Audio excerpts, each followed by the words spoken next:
Magkano kamatis? 230 po. Ay, 250. 250 isang kilo. Wow. Tumaas. Hapon 230. Ito mga nasa siguro 3 piso, 4 na piso isang piraso. Nasa 4 or 7. Grabe. Mag-ano tayo yung pritong tilata tsaka yung gusto kong sausawan. Ay, mangga sana. Mangga ya? Mangga. Ito. Gano'n ito ba? Mayam. Saka itong dalawa.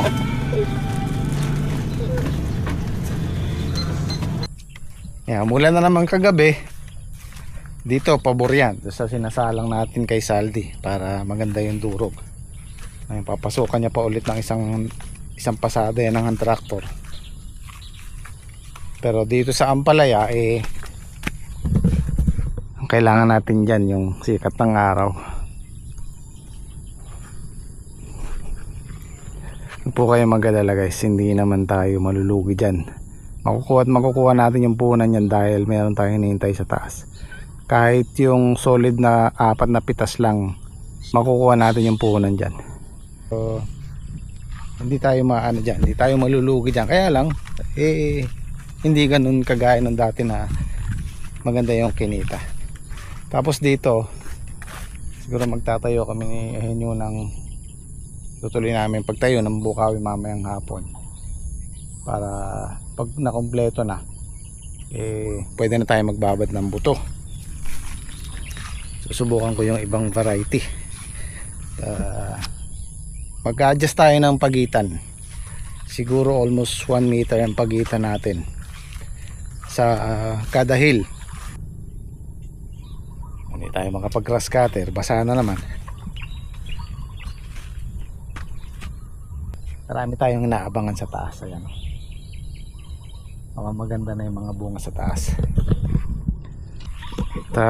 Sisingit ko lang tong sisingit lang namin ni Henyo tong siya. Tagal na naka-forma. Busy.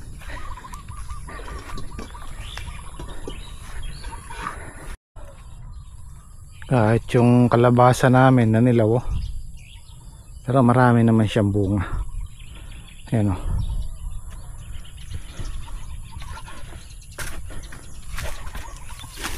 Ayan, laki o. Oh.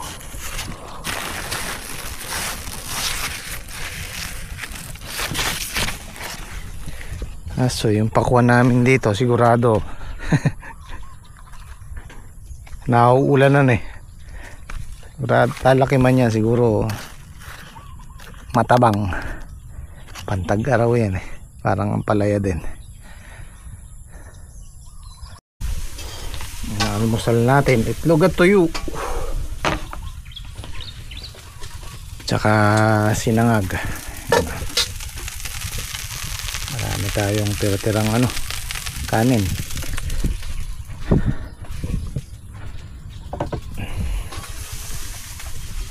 Bango ng tuyo. Naalala ko nung sa Taiwan ako, pag nagpiprito ako ng ganyan, galit na galit yung mga inchik, mga Taiwanese. Ang baho daw. Hindi nila alam yan ang masarap sa atin. Nagawa tayo ng yung paborito kong sausawan, labanos, mangga, tapos maraming sibuyas tsaka kamatis, pritong tilapia. Kung dalawa na lang tayo nyo. May nilakad po si Patrick, nagparehistro ng motor. Si Salty pamaya maya nandito na yun. Si Kian meron silang reunion.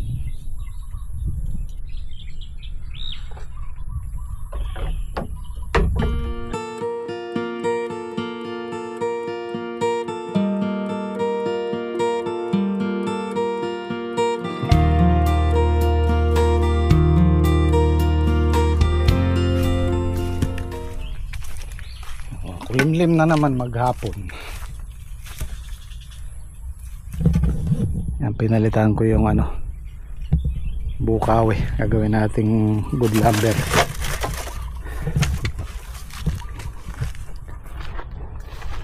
medyo mabuhay siya, hindi matatag.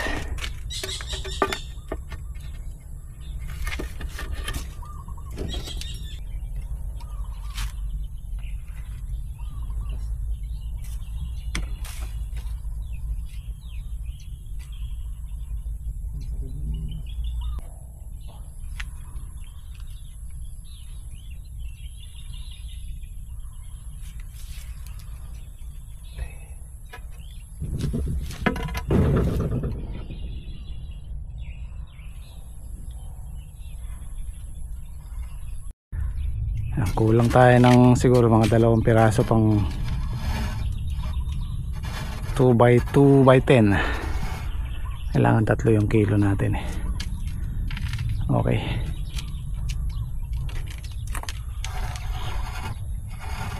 Hop hop.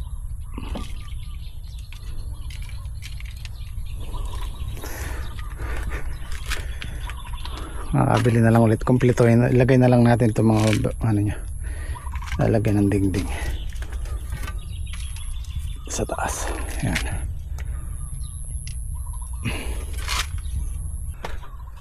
Okay.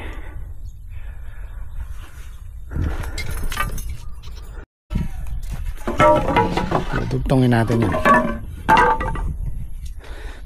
sa ano yan eh, sa dingding. Matatakpan naman yan pag nag-double walling tayo. Plano ko sa wali na lang eh. Bahala na kung ano yung magandang makuha dun sa mga bilihan. Minsan kasi yung hinahanap po yun ang wala eh.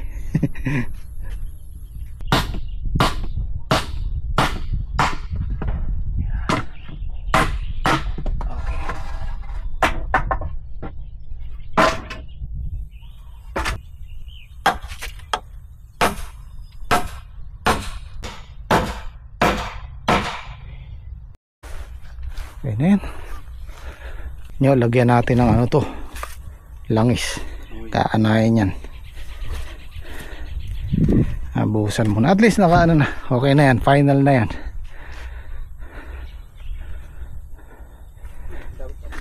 Lagyan natin ng diesel.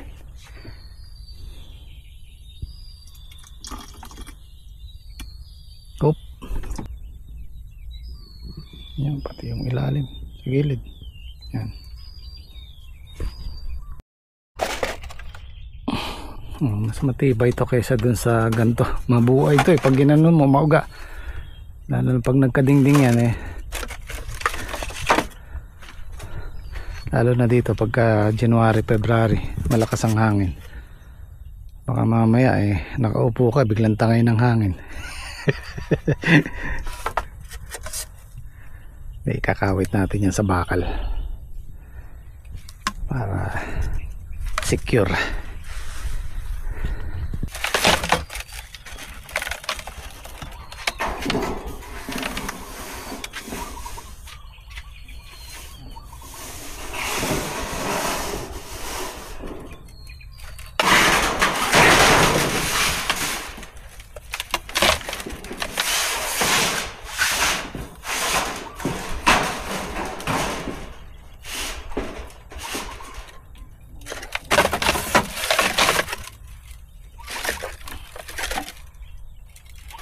Tali mo lang muna kahit alambre lang kayo. Ikan mo dyan. Sa bungad. Sa gitna yan. Sa gitna niya. Gitna. Para di ma... O di Hindi, dyan sa bungad. Dyan ang hangin eh. Sa dulo yan. Kahit alambre lang muna.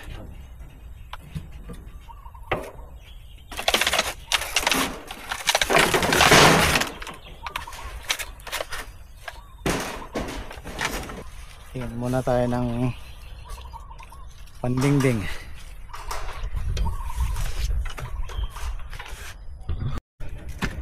Bandang huli nyo, katandalawang kakain yan. Wala ka rin pamungis pa. Asyan.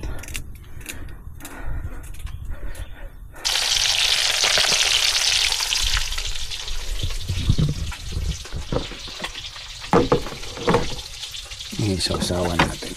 Yun oh. Paborite. Dalawa lang kami ni yung kakain.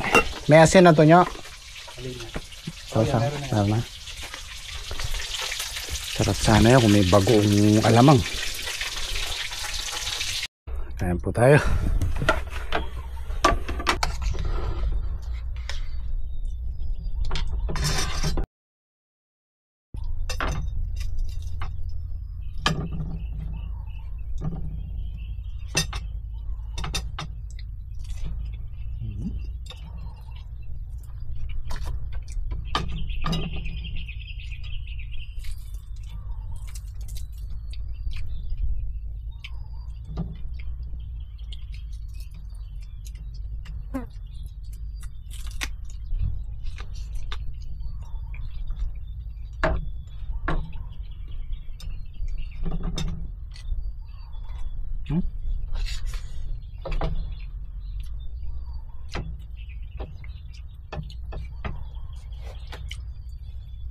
Langaw.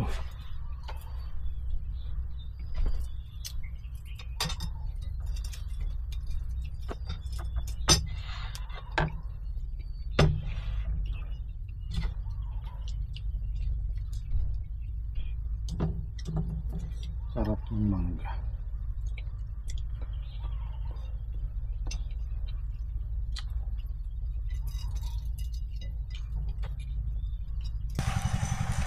So tuloy natin to sa ibang araw.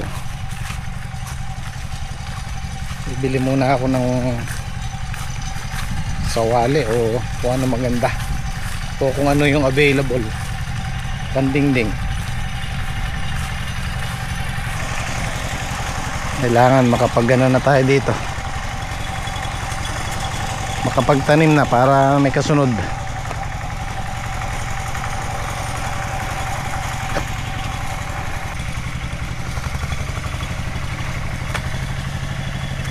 One, 2, 3, 4. Ayos.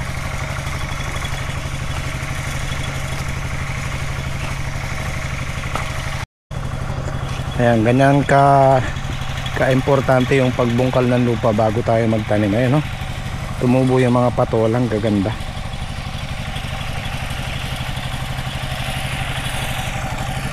Kung minsan yung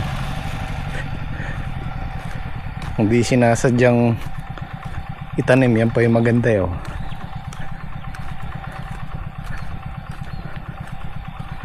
Dami oh, kasi yung mga bunga ng patola lumabas yung buto, tas nabilad, nabungkal. Ayan na, gaganda nila oh. Pero ito hindi tayo pwede mag-ano dito. Ayan, ang daming buto oh. Tayo pwede magpatubo dito. Ayan, ang dami oh. Oh, ang gaganda pa. Puro buto kasi yan eh. Oh,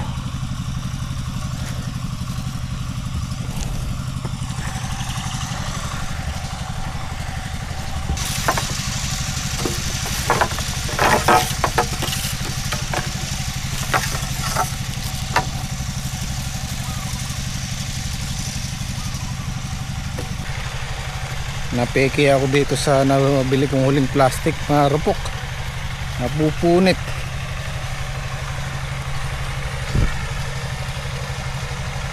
Mahirap kasing tandaan eh. Hindi ko alam kung China yung sulat o Korea. At pala napicturean ano. Yung una namin gamit matibay eh. Ito siguro matigas na yung dalawang gamit nito, hindi mapupunit ng hangin. Ito, itong gilid namin na to, magkabilang gilid, walang tanim yan, wala nang tanim. So siguro sisingitan ko ng ano, ng pipino. Ang pipino kasi hindi naman umaakyat yan eh, hanggang dito lang yan sa ano. Maiksi lang ang buhay nila. 5 pitas, 6. Swerte na pag nakapitong harvest ka sa pipino. Yan, sayang din yan, maray-ray din yan, kabilaan. Doon kay Saldi, baka kamatis ang ilagay namin magkabila na yun para hindi sayang yung magkabilang gilid. Tapos nakabalag na sila, itatali na lang natin. Halos napapangalahati na namin ihenyo itong kalahati dahil wala pa tayo sa dulo. Inuna lang namin tong basa kasi mahirap magbaon pag tuyo. Ito pwede direkta, hindi na kami gumagamit ng digger. Pero pag doon kailangan digger. Mahirap ibaon pag tuyo. Yung ano ha, yung bukawi ang sinasabi ko ha.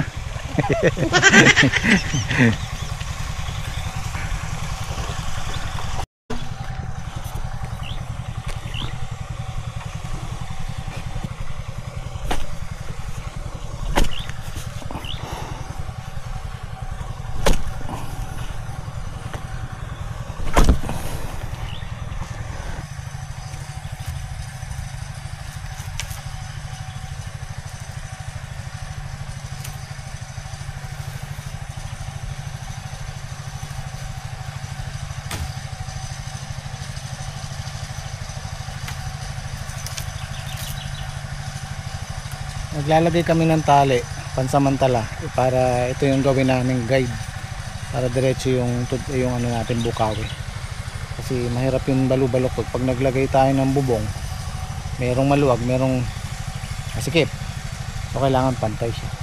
Actually nilalagay talaga natin dito alambre sa pagitan na to, kaya lang wala pa kaming tulos na pang serga, kaya ito muna nilalagay namin.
Diretso siya oh.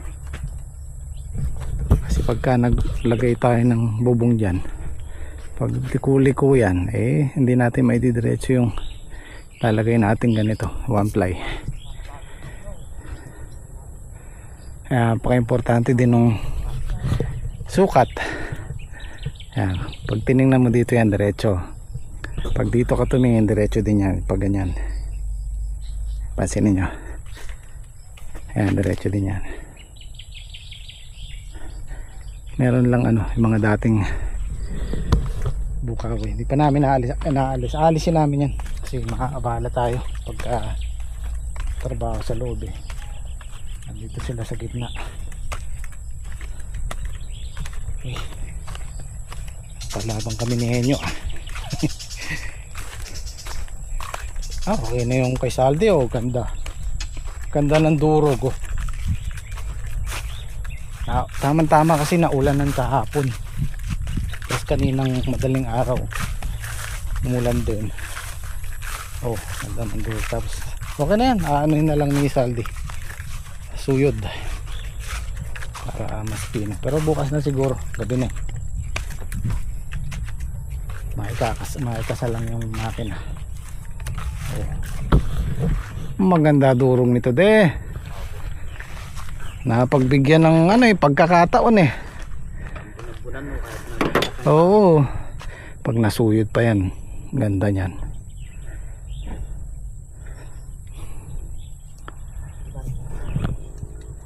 Pamunuro pare, baka pag magliligo ka rin.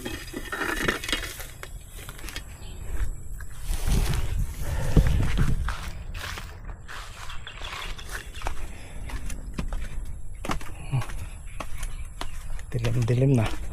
Pero alas 5 pa lang.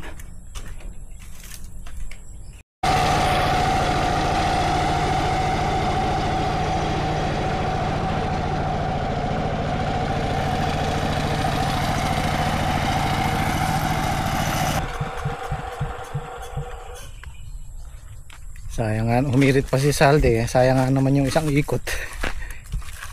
Ano nyo kasi guys, pagka halimbawa pagod ka na, sulitin mo na kasi pag nakapagpahinga ka, medyo patamarin ka ng umulit.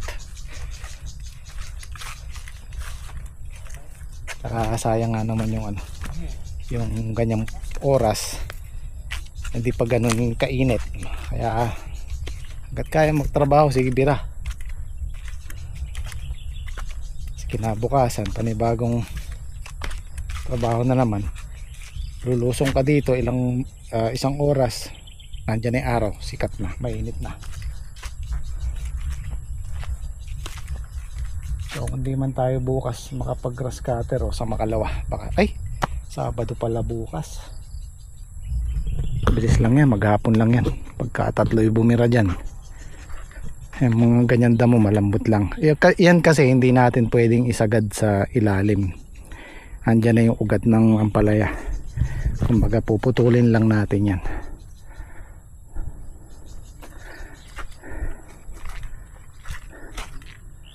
Payan, pansinin nyo guys, mas makapal yung damo dito. Kasi yan nasisikatan ng araw. Ayan o. Diba? Dito medyo hindi siya ganun kakapal, dito makapal. Ganyan po ka-importante si Haring Araw. Biruin nyo, maghapon pasilip-silip lang si Haring Araw, hindi siya full sunlight.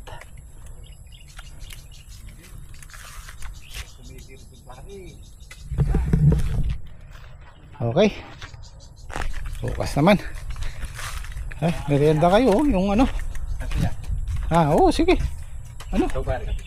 meriendahin natin yung ulam sayang yan almusal, itlog bago tayo umuwi.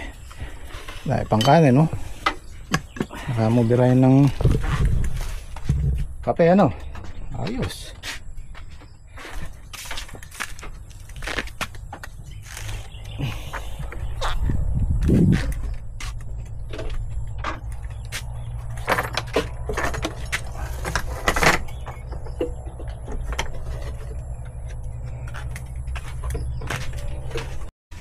Meriendang hapunan. Okay guys, kita tayo bukas. Maraming salamat. Side chin.